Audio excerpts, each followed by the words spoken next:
Kumusta? Magandang araw! Tatalakayin ko ang mga teorya sa pagbasa. Ano-ano nga ba ang mga teoryang ito? Ang unang teorya ay ang teoryang itaas pababa.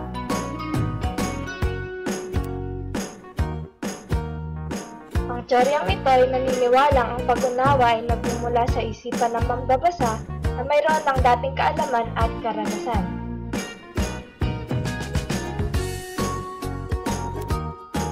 Ang daloy ng impormasyon sa teoryang ito ay nagsisimula sa itaas patungo sa baba.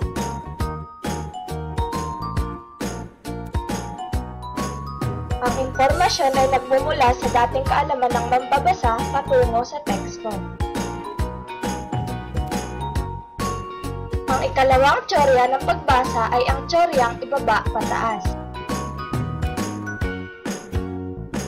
Ang pag-unawa ng isang bagay ay nag-uumpisa sa ibaba, ito ang teksto, at napupunta sa itaas sa utak ng mambabasa matapos maproseso sa tulong ng mata at utak o isipan.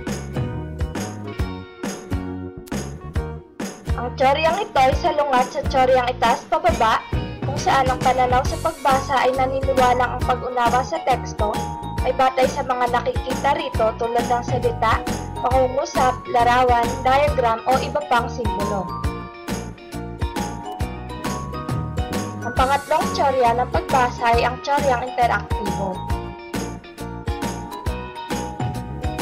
Ito ay kombinasyon ng teoryang ibaba pataas at itaas pababa.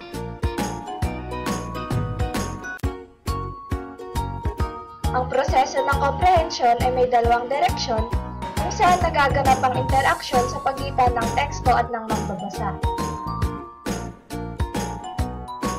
At ang huling teorya ng pagbasa ay ang teoryang eskema.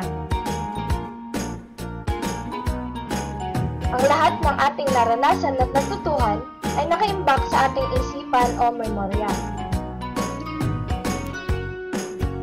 Ito ay nagiging dating kaalaman na nakaka-impluwensya ng malaki sa pag-unawa kung ano ang alam na o hindi alam ng mambabasa. Muli, ang mga teorya ng pagbasa ay binubuo ng itaas pababa, ibaba pataas, interaktibo at eskema.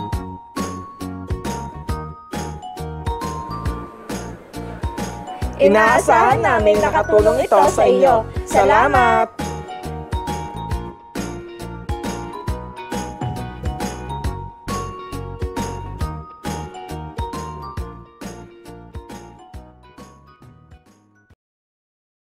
Created using Powtoon.